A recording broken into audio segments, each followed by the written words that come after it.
말씀을 주일날을 통해서 우리 가운데 주신 말씀을 묵상해 봤습니다. 하나님께서 우리 가운데 회복을 주시고 또 우리 한 사람 한 사람들을 원형의 모습대로 회복시켜 주시고 하나님께서 주시는 선물 또 네 가지를 깨닫게 해주셨습니다. 가장 첫 번째로 무엇이었죠? 십자가, 또 부활, 교회, 그 전에 죄를 덮는 하나님의 은혜, 이 모든 것을 통해서 하나님께서 궁극적으로 주시는 그 종국이 무엇이었습니까? 끝이 바로 교회였다는 것입니다. 십자가를 지신 예수님, 또 부활하신 예수님, 그 예수님이 우리 가운데 교회를 이루시기 위해서 그 모든 것들을 주셨다는 것입니다. 교회를 한마디로 보면 예수님의 피로 사신 교회라고 성경은 말씀하고 있습니다. 그 모든 피를 쏟으셔서 우리 가운데 이 교회를 주셨습니다. 이 교회만큼 더 중요한 것이 있을까요? 예수님께서 머리가 되시고 또 우리가 이 몸된 이 교회를 통해서 악한 마귀의 도전들을 이기고 또 열린 문의 그 축복을 우리에게 다 주시는 하나님의 역사가 나타나게 될 줄 믿습니다. 에베소 1장 2절 말씀을 통해서 교회는 그의 몸이니 만물 안에서 만물을 충만하게 하시는 이의 충만함이라. 이 교회를 통해서 하나님은 충만함을 주셨다는 것입니다. 그 교회가 무엇이죠?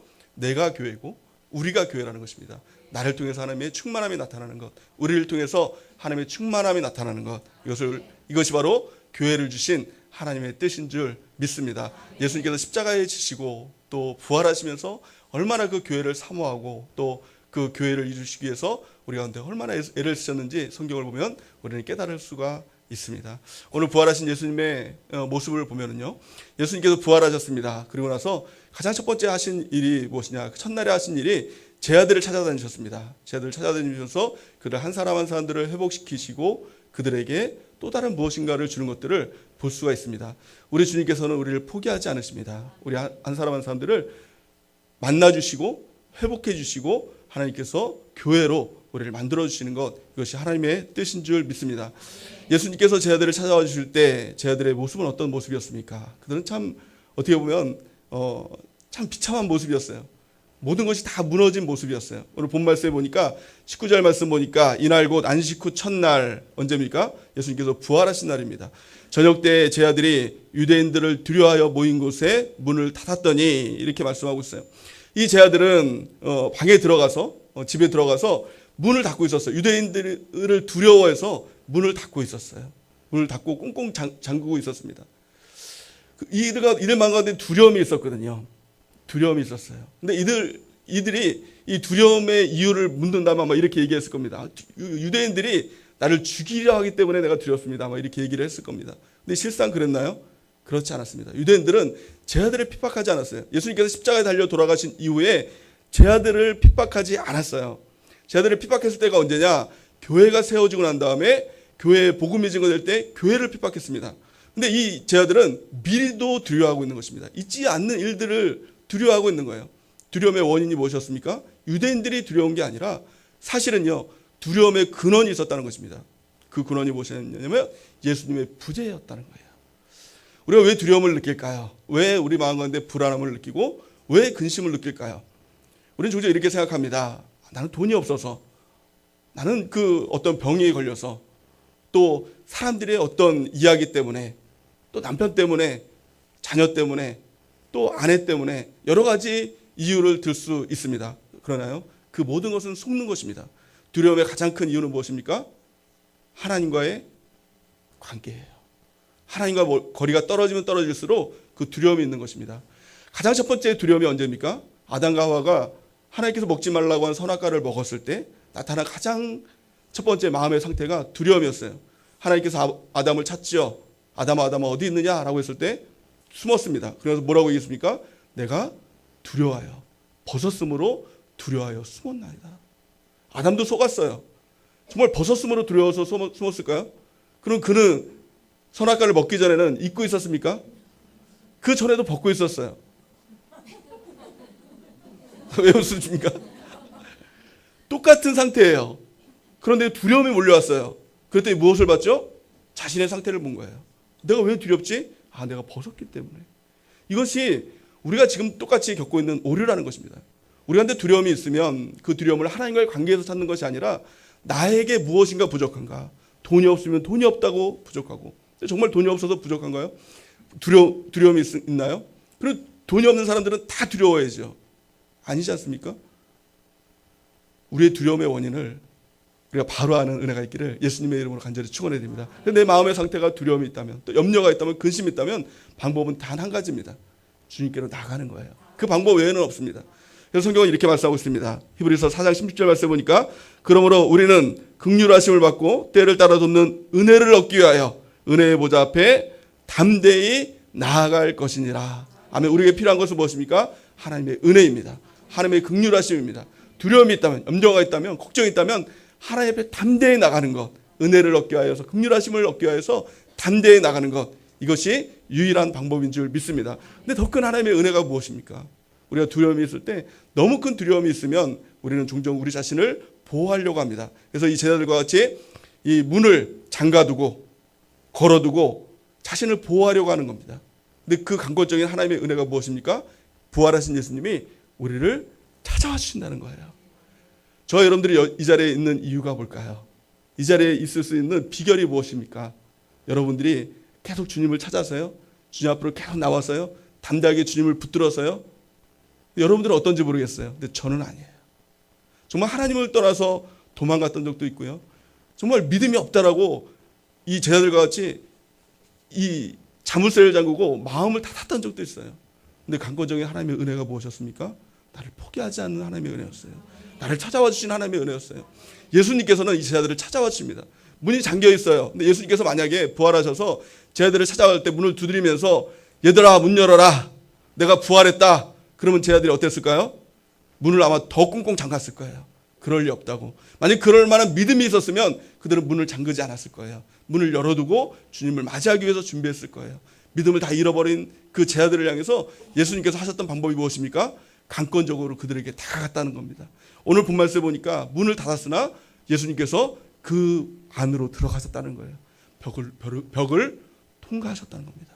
이것이 강권적인 하나님의 은혜인 것입니다. 우리를 찾아와 주시는 은혜, 그 은혜로 우리가 살아있는 줄 믿습니다. 우리 하나님께서는요, 우리한테 이렇게 약속하십니다. 요한복음 14장 18절 말씀에 보니까 내가 너희를 고아와 같이 버려두지 아니하고 너희에게 오리라 약속하고 있습니다. 우리 하나님께서 우리를 버리지 않습니다. 고아와 같이 버려둔 존재가 아니라 우리 주님께서 우리를 찾아와 주신다는 것입니다. 이사야 41장 9절 말씀에 보니까 내가 땅 끝에서부터 너를 붙들며 땅 모퉁이에서부터 너를 부르고 내게 이르기를 너는 나의 종이라 내가 너를 택하고 싫어하여 버리지 아니하였다 하였노라.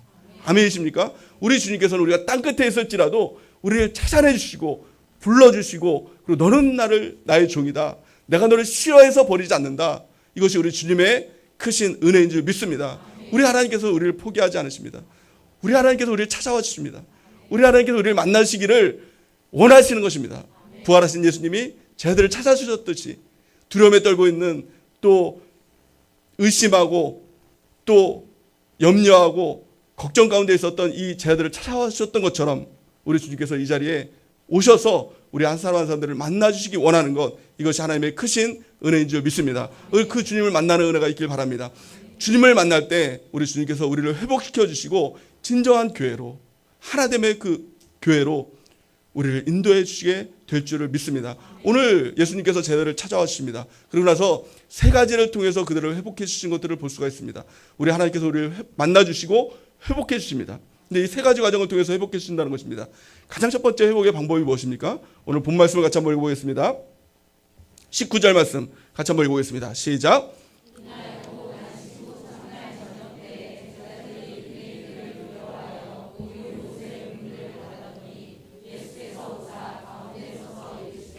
너에게 평강이 있을지어다.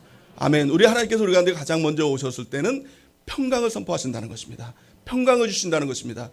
두려움에 있을 때, 염려에 있을 때, 우리 마음이 혼란스러울 때, 또 여러 가지 복잡할 때 우리 하나님은 한마디로 평강이 있을지어다 말씀하신 것입니다. 저 여러분들이 오늘 이 예배를 말씀 통해서 이 주님의 음성을 듣는 은혜가 있기를 바랍니다. 그렇다면 그 평강이 있으면 다 될까요? 예수님께서는 평강이 있을지어다 이렇게 얘기합니다. 근데 사람의 생각이 무엇입니까? 두려우면 두려움의 이유가 있겠죠. 아마 이들도 두려움의 이유가 있었을 겁니다. 이 이유를 유대인들 때문에 두려웠다는 거예요. 근데 예수님은 유대인들을 내가 없애주겠다, 유대인들이 너에게 공격하지 못하게 해주겠다. 사람들의 생각은 이게 근원적인 이 처방전이라고 생각합니다.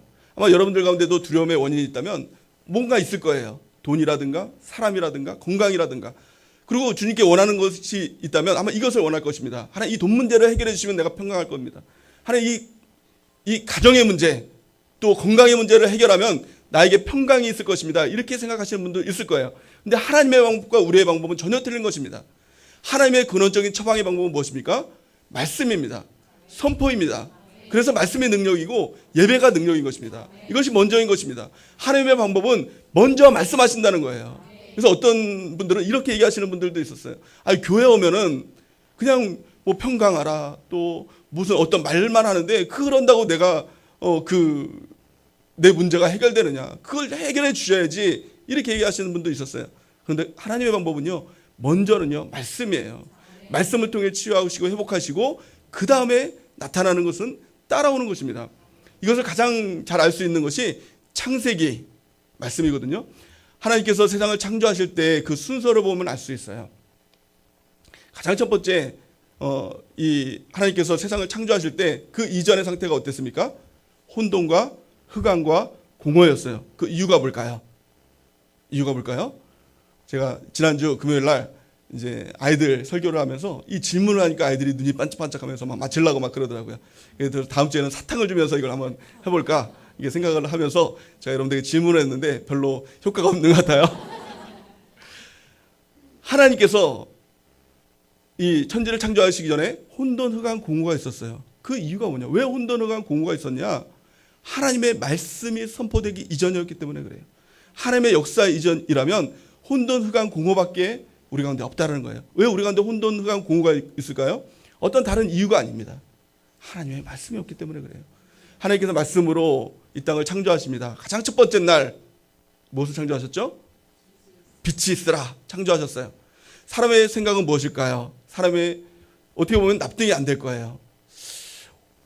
하나님께서는 빛이 있으라 말씀하셨는데 아니 빛이 있으려면 무엇이 있어야 되잖아요. 빛이 있으려면 태양이 있거나 빛이 있으려면 달이 있거나 별이 있거나 아니 무슨 전등빛이 있어야 빛이 있을 텐데 하나님은 이 해를 먼저 만드신 것이 아니라 빛을 먼저 만드셨다라는 겁니다. 하나님의 말씀은요 절대적인 것입니다. 그렇기 때문에 빛이 있으라라고 하면 태양이 없어도 빛이 있는 것입니다. 별이 없어도 달이 없어도 빛이 있는 것입니다. 하나님의 말씀은 절대적인 것입니다. 우리도 마찬가지죠. 돈이 있어서 행복한 것이 아닙니다. 돈이 있어서 평강한 것이 아니에요. 건강이 더 주어져서 행복한 것이 아니에요. 하나님께서 말씀하시면 그것이 곧 평강의 역사가 나타나게 된다는 것입니다. 그러기에 우리가 가장 첫 번째는요 주의 말씀을 듣는 겁니다. 주의 말씀에 생명을 거는 겁니다. 그럴 때 치유와 회복의 역사가 나타나게 될 줄을 믿습니다. 그래서 예배가 먼저라는 거예요. 우리 하나님께서 우리 가운데 오실 때 가장 먼저는 평강을 선포하십니다. 그래서 우리 마음 가운데 두려움과 걱정과 염려가 있다면 그리고 나서 주님의 무엇인가를 바란다면 그것은 전혀 맞지가 않는 것입니다. 하나님은요 절대 우리의 두려움 가운데 일하지 않습니다. 염려 가운데 일하지 않습니다. 걱정 가운데 일하지 않습니다. 평강 가운데 일하시는 것입니다. 그래서 성경은 그 하나님을 평강의 하나님이라고 말씀하고 있습니다. 평강의 하나님이 우리 가운데 오실 때 그 하나님께서 악한 마귀를 이기는 하나님의 역사가 나타나게 될 줄을 믿습니다. 로마서 16장 20절 말씀 우리 같이 한번 읽어보겠습니다. 시작. 평강의 하나님께서 속히 사단을 너희 발 아래에서 상하게 하시리라. 우리 주 예수의 은혜가 너희 가운데 있을지어다. 아멘. 오늘 이 예배를 통해서 평강의 하나님을 만나는 은혜가 있길 바랍니다. 그래서 두려움이 사라지고 염려가 사라지고 걱정이 사라지고 평강의 하나님 우리 가운데 가득 차는 은혜가 있기를 예수님의 이름으로 축원해 드립니다. 데살로니가 후서 3장 16절 같이 한번 읽어보겠습니다. 시작. 신이 때마다 일마다 너희에게 평강을 주시고 주께서 너희 모든 사람과 함께 하시기를 원하노라. 아멘. 평강의 하나님이에요. 우리 주님께서 우리 가운데 오실 때 가장 첫 번째 나타나는 특징 이것이 평강입니다. 저 여러분들에게 이 평강에 주님이 임하시는 은혜가 넘치기를 예수님의 이름으로 축원해 드립니다. 예배를 통해서 말씀을 통해서 하나님은 늘 평강을 주십니다. 그런데 이 평강이 우리의 목적은 아니라는 것입니다. 이것을 잘 깨달아야 됩니다. 어떤 사람은 평강을 목적으로 교회 나온 사람이 있어요. 그래서 어떤 사람은요 심지어 이렇게 얘기하는 사람들을 봤습니다. 교회 나오는 이유가 영혼의 힐링을 위해서 교회 나옵니다. 이렇게 얘기하시는 분도 들어봤어요. 그분의 이야기를 들어봤어요. 그러나 우리가 예수님을 믿는 것은 힐링을 위해서 나오는 것이 아닙니다. 힐링을 위해서 나오는 것이 아니에요. 근데 많은 그리스도인들이 실제로 힐링을 위해서 나오고 있다는 거예요. 실제로 이 평강을 목적으로 나오기 때문에 예배를 통해서 하나님께서 평강을 채워주십니다. 그래서 어떻습니까? 세상에 나가서는 소모적인 인생을 살아가게 된다는 거예요. 평강으로 채워주시면 한 주간 살아가면서 어떻습니까? 평강을 점점점 소멸해 나가요. 그래서 이제 영적으로 이제 거의 다운될 만하면 이제 수예배 드리고 또 수예배를 통해서 또 평강의 하나님을 만나서 충만해지면 또 세상에 나가서 소모하다가 또 금요일 날 까딱까딱하면 또 금요일 때 또 평강을 얻고 또 금요일 때 또 이 평강으로 충만해지면 세상에 나가서 또 까딱까딱 또 없어지면 또 주일날 나와서 평강을 얻고 이건 너무나도 소모적인 인생입니다. 예수님을 믿으면서도 전혀 능력이 나타나지 않는 인생입니다. 근데 이것을 당연시 여기는 사람들이 있어요. 그냥 예배 나오면 하나님께서 나에게 평강을 주시지, 나를 채워주시지, 세상에 나가면 그거를 다 써먹고 사는 것이지, 이것이 아니라는 거예요. 이런 신앙에 있다면 우리가 돌이켜봐야 됩니다. 하나님 앞에 회개하고 돌이켜야 됩니다. 예수님께서 두 번째 말씀하신 것이 있어요. 이 제자들에게 뭐라고 말씀하고 있죠? 21절 우리 같이 한번 읽어보겠습니다. 우리 본문 말씀 21절 시작. 예수께서 또 이르시되 너희에게 평강이 있을지어다. 아버지께서 나를 보내신 것 같이 나도 너희를 보내노라. 아멘. 예수님께서는 평강을 주실 뿐만 아니라 이 평강을 통해서 어떻게 하셨다고요? 우리를 보내셨다는 겁니다. 우리 주님께서 우리를 보내십니다. 우리 가정에도요. 우리 가정 우리가 꾸린 것이 아니라 우리 주님께서 우리를 보내신 그 사역의 현장이 우리 가정이라는 거예요.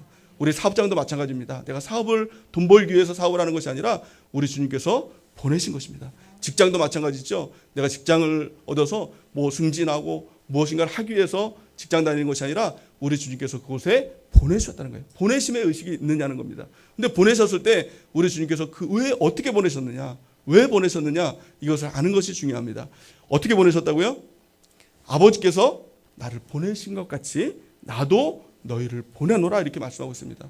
하나님 아버지께서 예수님을 왜 이 땅에 보내셨느냐, 왜 보내셨을까요? 그것을 아는 것이 참 중요하죠.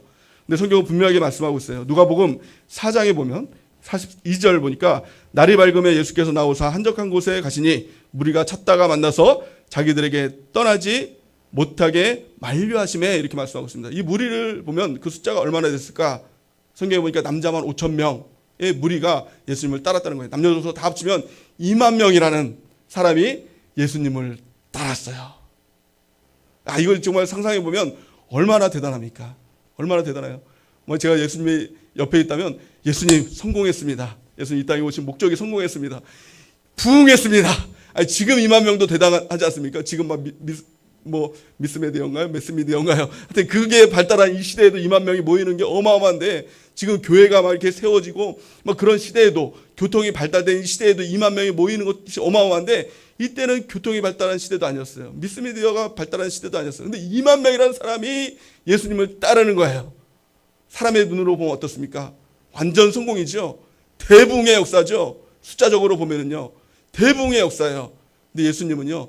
절대 그 숫자에 요동도 하지 않으셨어요. 예수님께서 원하시는 것이 무엇이었죠? 보이는 것이 아니라 하나님의 뜻이에요. 하나님께서 나를 보내신 이유와 목적이에요.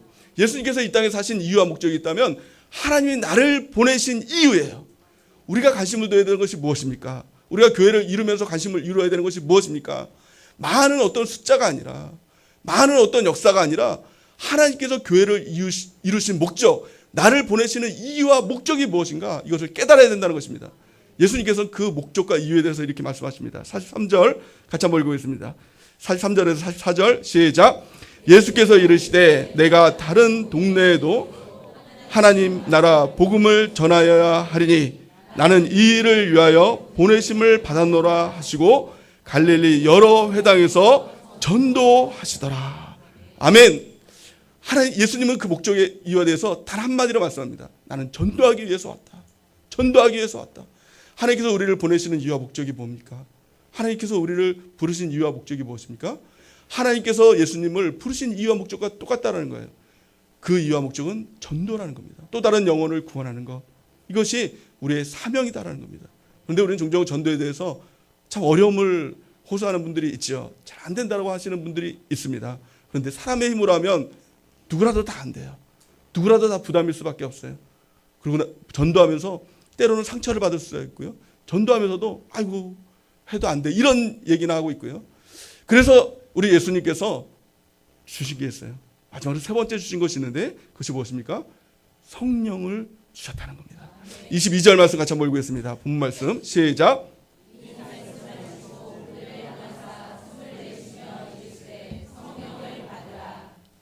아멘. 성령을 받으라 이렇게 말씀하셨어요. 우리 예수님께서는 성령을 주겠다. 너네 가만히 있어 성령 줄게 이렇게 말씀하지 않았어요. 뭐라고 말씀하셨죠? 성령을 받으라 이렇게 말씀하셨어요. 성령 받는 것은 선택사항이 아닙니다. 하나님께서 길 가는데 저절로 주시는 게 아니에요. 예배 나오면 그냥 랜덤으로 해서 오늘 누구한테 줄까 해서 성령을 딱 주는 거 이게 아닙니다. 우리 예수님께서는 제자들에게 분명하게 말씀하세요. 성령을 받으라 명령하십니다. 성령 받는 것은 명령이에요. 우리가 성령을 받겠다라는 결단이 있기를 바랍니다. 이것은 명령입니다. 성령이 어떤 분이십니까? 예수님께서 이렇게 말씀하십니다. 요한복음 14장 16절에서 18절 우리 같이 한번 읽어보겠습니다. 시작. 내가 아버지께 구하겠으니 그가 또 다른 보혜사를 너희에게 주사 영원토록 너희와 함께 있게 하리니 그는 진리의 영이라 세상이 능히 그를 받지 못하나니 이는 그를 보지도 못하고 알지도 못함이라. 그러나 너희는 그를 아나니 그는 너희와 함께 거하시며 또 너희 속에 계시겠음이라. 내가 너희를 고아와 같이 버려두지 아니하고 너희에게로 오리라. 아멘. 우리 예수님께서 성령에 대해서 말씀하실 때 또 다른 보혜사 이렇게 말씀하고 있어요. 또 다른이라는 말은 나와 같은이라는 말이죠. 그러니까 예수님과 같은 보혜사, 도와주시는 분, 함께 하시는 분, 너희가 사명 감당할 때 보내심을 받을 때 그가 도와주시고 그가 역사하시는 분, 이것이 바로 성령 하나님이라는 겁니다. 그러니까 성령을 받으라라는 겁니다. 그러면 성령께서 일하십니다. 그럴 때 우리 가운데 담대한 역사가 나타납니다. 놀라운 역사가 나타납니다. 어떻게 이들이 바뀌었습니까? 이 제자들이 다 성령을 받았어요. 이 사도행전 말씀을 통해서 너희가 약속하신 것을 예루살렘을 떠나지 말고 약속하신 것을 기다리라 이렇게 말씀하시고 또 사도행전 1장 8절에 말씀하니까 오직 성령이 너희에게 오시면 너희가 권능을 받고 예루살렘과 온 유대와 사마리아와 땅까지 이르러 내 증인이 되리라 이렇게 말씀을 하셨죠. 그들이 모여서 그 성령을 기다리면서 기도했어요. 오로지 기도에 힘쓸 때 사도행전 2장에 마침내 성령이 임하는 역사가 나타나죠. 그래서 방언으로 말하고 성령의 불이 임하는 역사가 나타납니다. 그리고 나서 그들이 완전히 변화됐어요. 오늘 이 본말씀에 나오는 이 제자들의 모습은 두려워하는 모습이었어요. 누가 공격하지 않아도, 이 유대인들이 공격하지 않아도, 핍박하지 않아도 지레 짐작해서 두려워하는 이 모습이었어요. 근데 그들이 완전히 바뀝니다. 그래서 그 사도행전 4장에 보면은 실제적으로 유대인들이 핍박하는 일들이 나타나지요. 대제사장들과 유대인들이 핍박을 하고 로마 군병들이 그들을 잡아 죽이는 그런 일들이 나타납니다. 근데 그들 앞에서 이 제자들이 놀라운 일들을 이야기합니다. 놀라운 선포를 합니다. 제자들을 붙잡아 놓고 이 대제사장과 유대인들이 이렇게 협박을 합니다. 너희가 예수의 이름을 증거하지 마라. 선포하지 마라. 그 이름을 말하지 마라. 라고 이야기를 했어요. 위협을 했어요. 그랬더니 그들이 뭐라고 얘기를 했냐? 사도행전 2장 38절 말고요. 사도행전 4장 19절에서 20절 말씀을 같이 한번 읽어보겠습니다. 사도행전 4장 19절에서 20절 시작. 베드로와 요한이 대답하여 이르되 하나님 앞에서 너희 말을 듣는 것이 하나님의 말씀을 듣는 것보다 옳은가 판단하라. 우리는 보고 들은 것을 말하지 아니할 수 없다 하니. 아멘. 느껴지십니까? 두려워해서, 유대인들을 두려워해서 문을 꽁꽁 잠그고 그렇게 덜덜 떨고 있던 이들이 유대인들 앞에서, 대제사장들 앞에서 우리는 보고 들은 것을 말하지 아니할 수 없다 이렇게 선포하는 것입니다. 담대함이죠. 죽음도 두려워하지 않는 이 담대함이죠. 저 여러분들에게 성령의 충만한 역사가 일어나기 원합니다. 그래서 담대함으로 이 복음 증거하는 은혜가 있기를 예수님의 이름으로 간절히 축원해 드립니다. 또한 그들은요 이렇게 기도했습니다. 이전에는 아마 오늘 본문 말씀 이때는 아마 그들도 이렇게 기도했을 겁니다. 하나님, 유대인들로부터 우리를 보호해 주세요. 하나님, 죽지 않게 해주세요. 이 문제로부터 우리를 좀 보호해 주시고 문제가 사라지게 해주세요. 아마 이렇게 기도했을 수 있어요. 그러나 그들의 기도가 바뀌었어요. 어떻게 바뀌죠? 사도행전 4장 29절에서 31절 우리 같이 한번 읽어보겠습니다. 시작. 주여 이제도 그들의 위협함을 굽어보시고 또 종들로 하여금 담대히 하나님의 말씀을 전하게 하여 주심. 손을 내밀어 병을 낫게 하시었고 표적과 기사가 거룩한 종 예수의 이름으로 이루어지게 하옵소서 하더라. 빌기를 다음에 모인 곳이 진동하더니 무리가 다 성령에 충만하여 담대히 하나님의 말씀을 전하니라. 아멘. 그들은 이렇게 기도합니다. 하나님, 이제 저들의 위협함을 구워 보시고 그들의 위협함을 없어지게 하옵소서. 이렇게 하지 않고 그 위협한 가운데 담대히 하나님 말씀 증거하고 병든 자를 고치고 하나님의 역사를 이루고 기적을 이루고 하나님의 뜻을 이루는 자로 하나님 나를 사용하여 주옵소서. 이렇게 간절히 기도합니다. 그럴 때 어떤 역사가 일어납니까? 성령의 충만한 역사가 일어났어요. 그리고 나서 담대히 하나님 말씀을 전하기 시작했다는 것입니다. 이것이 교회의 역사고 이것이 하나님께서 우리를 보내신 성령의 역사인 줄 믿습니다. 우리가 성령의 충만함을 받고 담대하게 복음 증거하는 저와 여러분들의 은혜가 있기를 예수님의 이름으로 간절히 축원드립니다. 가장 중요한 것은 성령의 충만함이에요. 성령이 충만하지 않으면 여전히 우리는 사명 감당 앞에서도 사명 앞에서도 할까 말까 두려움에 떨게 됩니다. 또한 사명을 감당하면서도 나는 여기까지인가 보다 항상 번아웃에 빠지고 시험에 들고 넘어지고 요동하고 왔다 갔다 합니다. 우리가 근데 필요한 것은 무엇입니까? 우리 예수님께서 말씀하셨던 것처럼 성령을 받으라. 성령을 받으라. 성령을 받으면 성령 하나님의 담대함으로 성령 하나님의 역사로 모든 것을 다 감당하는 하나님의 역사가 나타나게 될 줄을 믿습니다. 그렇다면 어떻게 성령을 받을까요? 성령을 받을까요? 성경은 곳곳에서 이렇게 하면 성령을 주시겠다라고 약속하신 이 장면들을 볼 수가 있습니다. 가장 첫 번째는 회개입니다.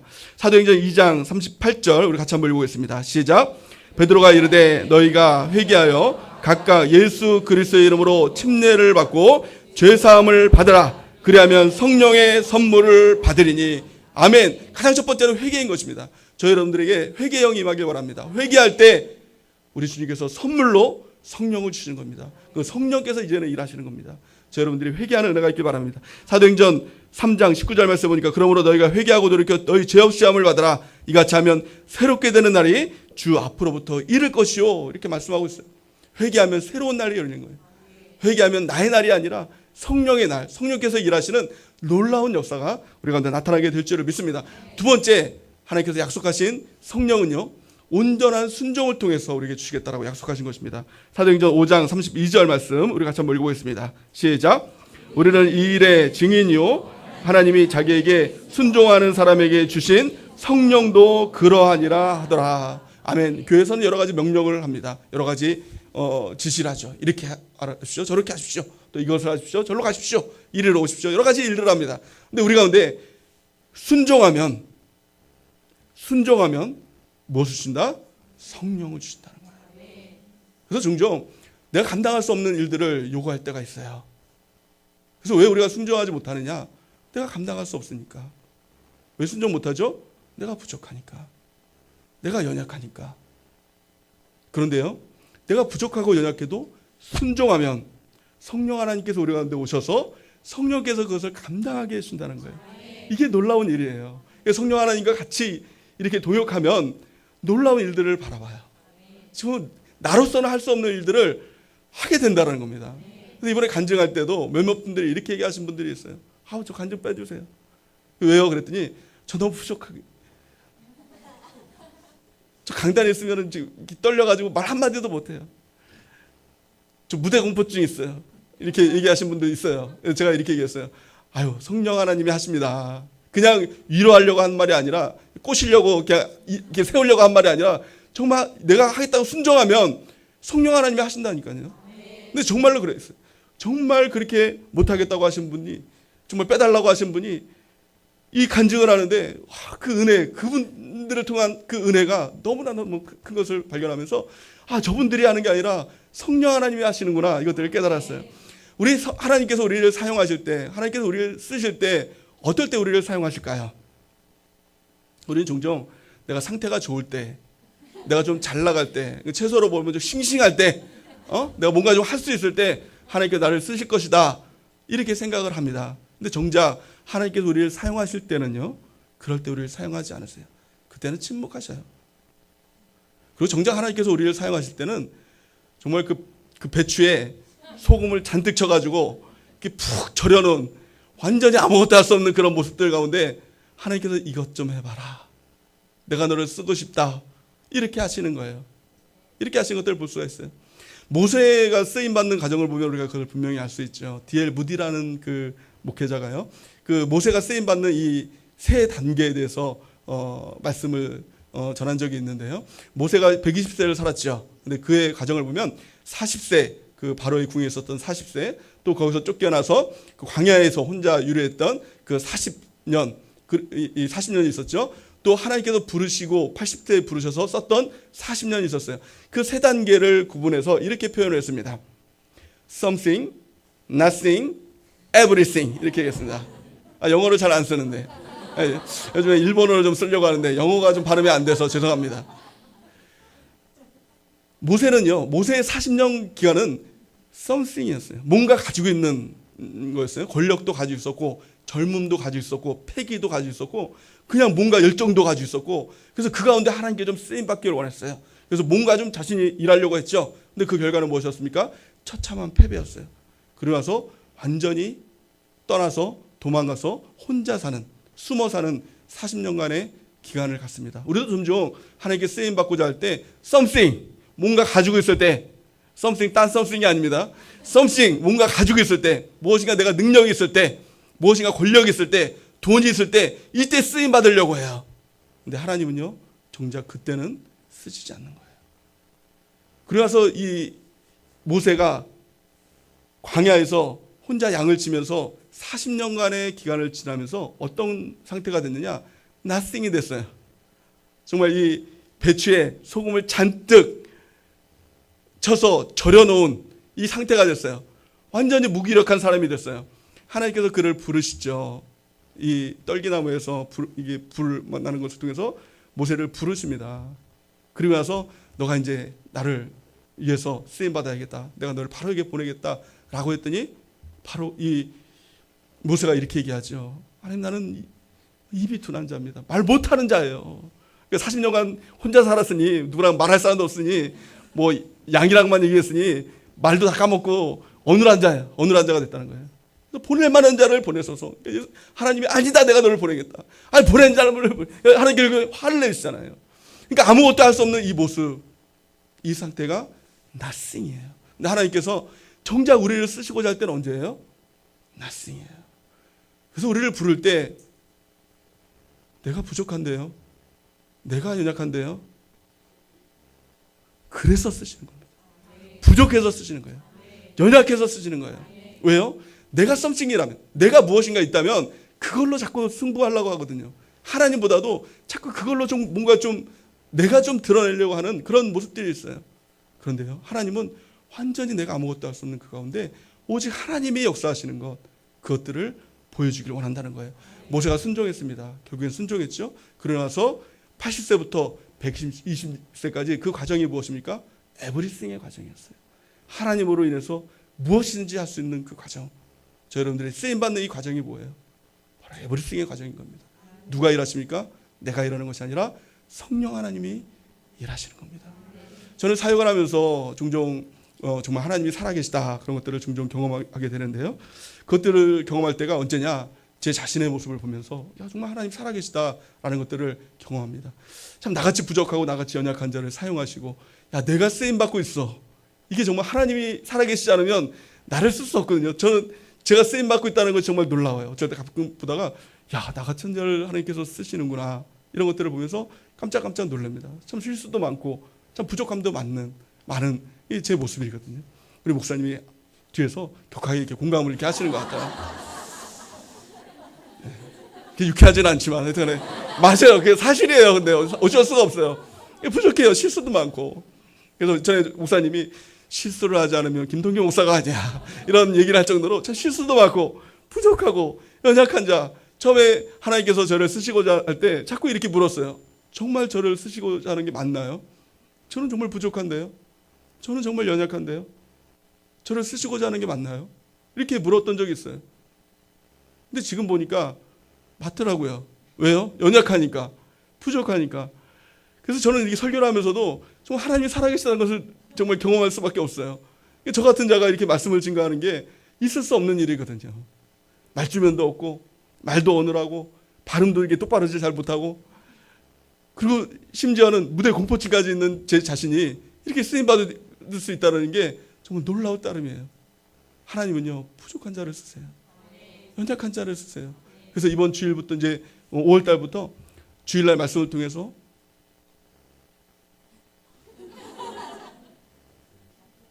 약한 자도 쓰임 받을 수 있습니다.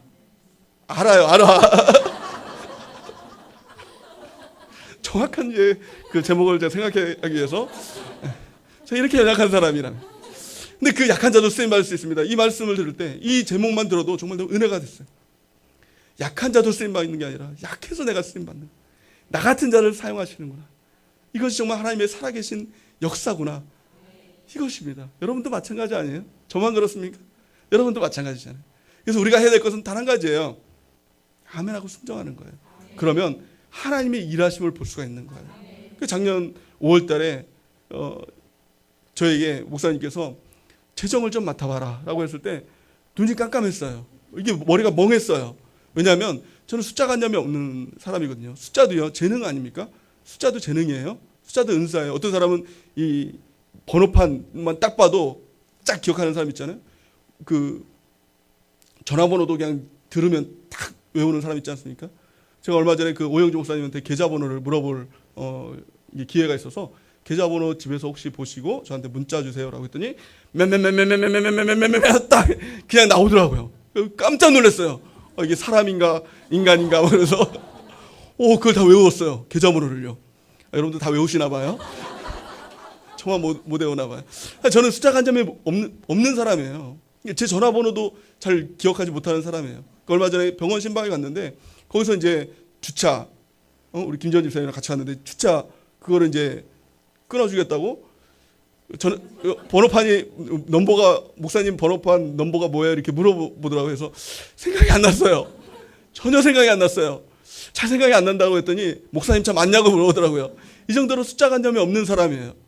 근데 이런 사람한테 재정을 맡겼으니 처음에 재정을 맡았는데 이 1000 하면은 돈은 1000원 하면서 0 3개에다가 점을 찍잖아요. 알아보기 쉬우라고요. 그거를 제가 이게 재정 맡고 나서 처음 깨달았어요. 그래서 10,000원은 1 0에다가 0 3개를 붙이는구나. 이게 10,000원이구나. 10만 원은 1 0 3개를 붙이고 이걸 붙이는구나. 이거를요 재정 맡고 제가 알았던 사람이에요. 참 놀랍지 않습니까? 이런 사람이 재정을 맡았어요. 그래서 이 맡고 나서 얼마나 하나님 앞에 기도를 했는지 재정을 맡기 전에 하나님 앞에 기도해요. 재정 맡기 전에 우리 목사님이 가끔 왜 이렇게 재정이 늦냐 이렇게 얘기를 하는데 기도하는 시간 30분, 재정 맞추는 거 10분.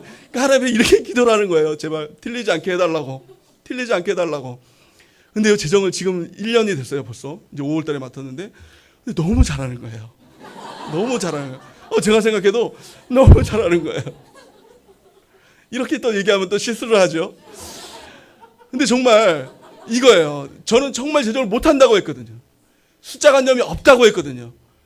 그래서 아마 제가 아마 사역자가 아니었다면 저 그거 못해요. 아마 그렇게 했을 거예요. 근데 그냥 사역자니까 또 목사님이 하라고 하니까 하면 했어요.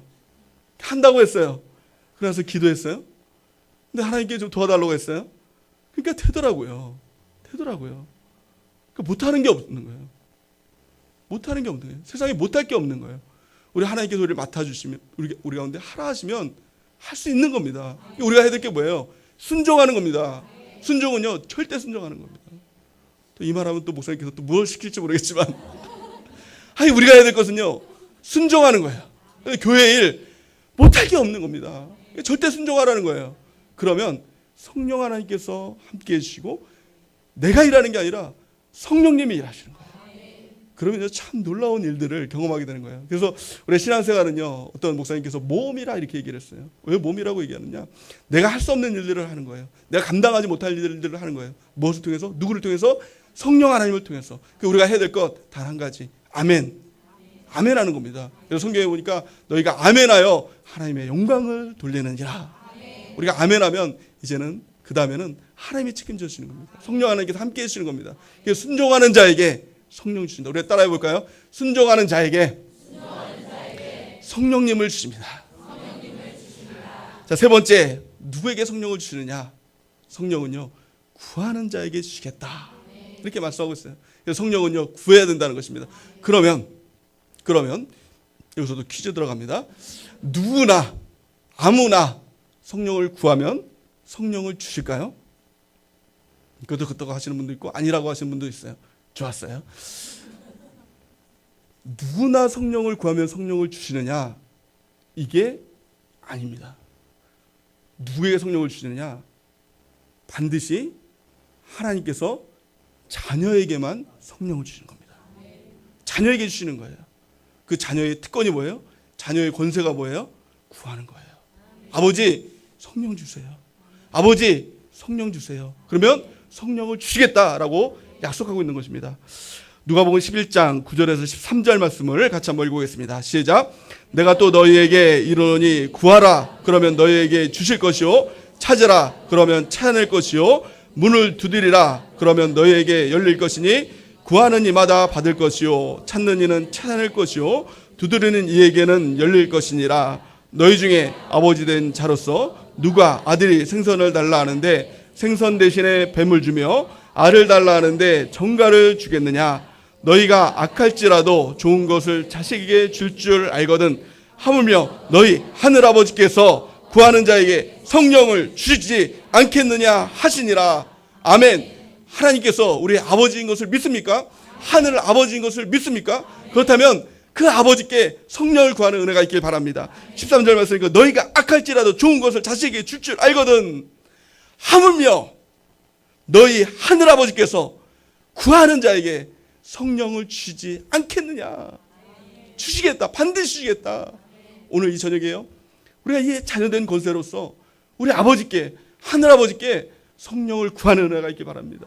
성령을 구하고 찾고 두드릴 때 자녀라면 성령을 받게 될 줄 믿습니다. 성령 받으면 담대함이 생겨납니다. 하나님의 역사가 나타납니다. 나로서 할 수 없는 일들을, 하나님의 사명을 다 감당할 수 있는 놀라운 역사가 일어나게 될 줄을 믿습니다. 네 번째, 누구에게 성령을 주겠다고 약속하셨느냐? 그것은 믿는 자예요. 믿는 자에게 성령을 주겠다고 약속하셨습니다. 요한복음 7장 38절에서 39절 같이 한번 읽어볼까요? 시작. 나를 믿는 자는 성경에 이른과 같이 그 배에서 생수의 강이 흘러나오리라 하시니 이는 그를 믿는 자들이 받을 성령을 가리켜 말씀하신 것이라. 아멘. 성경에 이른과 같이 그 배에서 생수의 강이 흘러나오리라. 성령을 받으면 기쁨의 영이 넘친다는 거예요. 기쁨이 충만해진다는 거예요. 그래서 모든 걱정과 모든 두려움과 모든 염려가 다 사라질 만큼의 충만함에 이르게 된다는 것입니다. 충만함이에요. 기쁨의 충만함이에요. 누가요? 믿는 자. 믿는 자. 그럼 믿는 자가 누구냐? 믿음이 무엇이냐? 성경은 이렇게 말씀하죠. 요한복음 1장 12절 같이 한번 읽어보겠습니다. 시작. 영접하는 자 곧 그 이름을 믿는 자들에게는 하나님의 자녀가 되는 권세를 주셨으니. 아멘. 믿음이 무엇입니까? 영접하는 자예요. 우리 주님을 주인으로 영접하는 자. 이것이 바로 믿는 것입니다. 그에게 자녀된 권세를 주셨고 그 자녀된 권세로서 성령을 구할 때 성령을 주시는 것입니다. 믿음은요, 이 수용성이에요. 영접이에요. 우리가 종종 교회 나오시는 분들 중에서도 이렇게 얘기하시는 분이 있어요. 뭐라고 얘기하느냐? 안 믿어지는데요. 이렇게 얘기하시는 분이 있습니까? 없습니까? 있어요. 간혹 가다 보면 잘 안 믿어져요. 말씀이 잘 안 믿어져요. 강단의 말씀도 잘 안 믿어져요. 하나님도 잘 안 믿어져요. 이렇게 얘기하는 분이 있어요. 왜 안 믿어질까요? 왜 안 믿어질까요? 그 이유는 단 한 가지입니다. 그렇게 얘기해서 안 믿어지는 거예요. 안 믿어져요. 그래서 안 믿어지는 거예요. 믿습니다. 내가 믿습니다. 영접이 아니라 그 뭐예요? 영접이 아니라 뭐예요? 거부하는 거예요. 안 믿어져. 안 믿어져. 안 믿어. 여러분들 한번 해보세요. 한번 말씀드리면서 안 믿어져. 안 믿어져. 그러면 안 믿어져요. 하나님도 안 믿어지고 말씀도 안 믿어져요. 우리가 믿는 것은 뭐예요? 하나님 내가 믿습니다. 받아들입니다. 주의 말씀도 받아들입니다. 마음문을 열고 하나님 주님을 받아들입니다. 예수님을 주인으로 받아들입니다. 이건 뭐예요? 나의 믿음이죠. 내 믿음이에요. 내가 믿겠습니다. 믿음이 없으면 하나님 그 믿음 주세요. 이렇게 해야죠. 안 믿어줘요가 아니라 믿음 주세요. 이렇게 해야 되는 거 아닙니까? 왜 안 믿어진다고 얘기합니까? 믿음 달라고 해야죠. 믿음은 선물이라고 얘기했는데 왜 안 믿어진다고 얘기하는 거예요? 믿어진다고 얘기하고 안 믿어지면 믿음 달라고 얘기하고, 이게 바른 거 아니에요? 신앙이네? 성경이 이렇게 말씀하고 있어요. 믿음은 두 가지 종류가 있다고 말씀하고 있어요. 성경이 이렇게 말씀하죠. 로마서 1장 17절 같이 한번 읽어볼까요? 시작. 복음에는 하나님의 의가 나타나서 믿음으로 믿음에 이르게 하나니 기록된 바 오직 의인은 믿음으로 말미암아 살리라 함과 같으니라. 아멘. 복음에는 하나님의 의가 나타나서 어떻게 해서 어떻게 된다고요?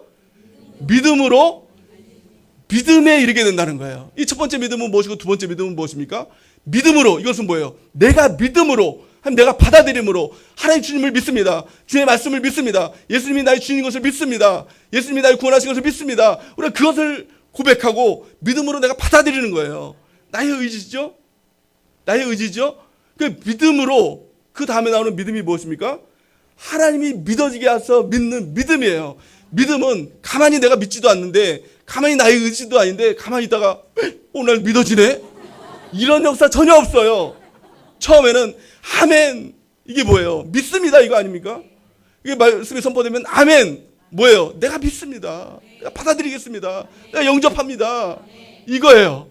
그러면 아멘 아멘 하다 보면 어느 순간에서 뭔가 그게 정말 믿어지는 거예요. 믿어지는 거예요. 그러면 된 거예요. 그러면 하나님에 대한 자녀된 권세가 있고, 믿는 자에게 주시는 성령, 그 성령을 통해서 충만함에 이르는 하나님의 역사가 나타나게 되는 겁니다. 그래서 신앙생활 잘하는 게 뭐예요? 아멘 잘하는 거예요. 그래서 받아들이는 거예요. 주의 말씀을 들으면서도 이게 뭐야? 왜 하나님께서 이 선악과를 만드셔가지고 왜 이러셨나? 자꾸 이런 게 아니라 그냥 그걸 받아들이는 거예요. 받아들이는 거예요. 태초에 하나님이 천지를 창조하셨다. 진짜? 그게 아니라 아멘! 믿는 거예요. 믿는 거예요. 예수님께서 십자가에 달려 돌아가셨다. 아멘. 부활하셨다. 아멘. 하나님께서 우리를 교회로 만들어줬다. 아멘. 진짜 우리가 교회인가 아닌가, 나는 교회인가 아닌가, 나는 구원 받는다, 안 받는다, 이거 자꾸 따지다 보면 믿음이 없어지는 거예요. 믿음은 수용성이에요. 수용성. 영접하는 자, 그 이름을 믿는 자들에게는 하나님의 자녀된 권세를 주시겠다는 거예요. 또한 믿는 자에게 주실 성령, 믿는 자에게 성령을 주시겠다는 겁니다. 그래서 주님의 말씀을 들을 때 수용하기 바랍니다. 영접하기 바랍니다. 그래서 주님께서 우리 가운데 오실 때 주님 맞습니까 아닙니까? 이거 거절하는 게 아니라 주님을 영접하고 모셔드리고 나의 주인으로 모셔드리고 우리가 나아가는 은혜가 있기를 예수님의 이름으로 간절히 축원드립니다. 우리가 살아갈 동안에 절대 하지 말아야 될 말, 안 믿어지는데요, 이런 말 하지 않기 바랍니다. 안 믿어요. 또한 다섯 번째, 어떻게 하면 우리가 성령의 충만을 받을 수 있느냐, 성령이 우리 가운데 임할 수 있느냐, 그것은 사도행전에 보면 이 초대교인들이 했던 것이 있어요. 성령을 받기 위해서 했던 것이 있어요. 이걸 통해서 우리는 성령의 충만함을 어떻게 받을 수 있느냐, 이걸 알 수 있어요. 이것저것 다 모르는 상태예요. 이 사도들은요, 이 초대교회 사도들은 성령이 무엇인지도 경험하지 못했어요. 예수님께서 성령 기다려라, 성령이 너에게 임하시면 너희가 권능을 받으리라, 예루살렘과 온 유대야 사마리아 땅까지 이르러 내 증인이 되리라, 이렇게 말씀하셨어요. 그리고 나서 더 좀 설명해 주셨으면 좋겠는데, 어떻게 하면 성령을 받을 수 있습니까? 더 설명해 줬으면 좋겠는데 그냥 예수님께서 승천하신 거예요. 그리고 남겨졌어요. 그들이 했던 것이 무엇입니까? 그들 아무것도 모르는 상태였어요. 그들이 모여서 했던 것이 뭐였느냐? 오로지 모여서 기도에 힘썼어요. 이것이 이 교회의 능력인 줄 믿습니다. 사도행전 1장 14절 말씀 우리 한번 읽어볼까요? 시작.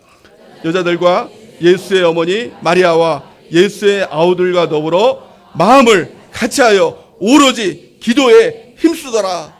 아멘. 이렇게 마음을 같이해서 모여서 기도에 힘쓸 때 성령의 임재하심이 있었어요. 성령의 임재하심이 있었어요. 그리고 나서 이제부터는 그들이 어떻게 교회를 조직하고 어떻게 교회를 만들어가나, 이게 아니라 성령 하나님께서 이루시는 그 교회에 성령님과 함께 도역하는, 동참하는 그 영광을 누릴 수가 있었다는 것입니다. 우리가 간절히 필요한 것이 무엇입니까? 오로지 모여서 기도에 힘쓰는 거예요. 이 오로지 모여서 기도에 힘쓰는 것, 이것은 초대교회의 트레이드 마크예요. 그들은 문제만 생기면 모여서 오로지 모여서 기도에 힘썼다는 겁니다. 사도행전 2장에 보면, 사도행전 6장에 보면 이제 어떤 문제가 일어나죠. 이 구제함을 통해서, 구제 일들을 통해서 헬라파와 히브리파가 싸우는, 이 교회 안에서 제일 큰 문제가 뭐예요? 티격태격이죠. 티격태격 싸우는 일들이죠. 그 일들이 일어났어요. 그런데 사도들은 누가 옳고 그러냐, 너 얘기 좀 들어보자, 너 얘기 좀 들어보자, 너 왜 그렇게 했냐, 그렇게 하지 않았어요. 그냥 했던 거 뭐예요? 그들의 트레이드마크 뭐였죠? 오로지 모여서 기도에 힘쓰다는 거예요. 사도행전 6장 4절 말씀 같이 한번 읽어볼까요? 시작. 우리는 오로지 기도하는 일과 말씀 사역에 힘쓰리라 하니라. 이것이 바로 본질이었다는 거예요. 교회의 본질이었다는 거예요. 말씀과 기도. 그래서 말씀과 기도가 빠지면 항상 사람들이 드러나게 돼 있어요. 누가 옳고 그러냐? 그래서 항상 싸움이 일어나는 것. 그럴 때 우리가 붙잡아야 될 본질 뭐예요? 그것은 기도와 말씀. 그냥 기도와 말씀이 아니라 뭐요? 오로지 기도와 말씀. 그럴 때 성령님께서 임하시고 성령께서 통치하시는 역사가 나타나게 될 줄을 믿습니다. 사도행전 2장 4절에서 2절 말씀 보니까 그들이 사도의 가르침을 받아 서로 교제하고 떡을 떼며 오로지 기도에 힘쓰니라. 아멘. 이것이 바로 초대교회의 모습이었어요. 원형의 모습이었어요. 저 여러분들이 이런 셀을 만들어가고 이런 교회를 만들어가는 은혜가 있길 바랍니다. 오로지 기도에 힘쓰는 거. 문제가 있으면 누가 옳고 그름 따지는 게 아니라 우리 모이자. 오로지 기도하자. 그러면 됩니다. 그럼 성령이 임합니다. 그럼 성령이 임하면 되는 겁니다. 저 여러분들이 무엇보다도 중요한 거 우리는 성령의 충만함을 받아야 됩니다. 이것이 부활하신 예수님이 제 아들을 찾아와 주셔서 하셨던 말씀입니다.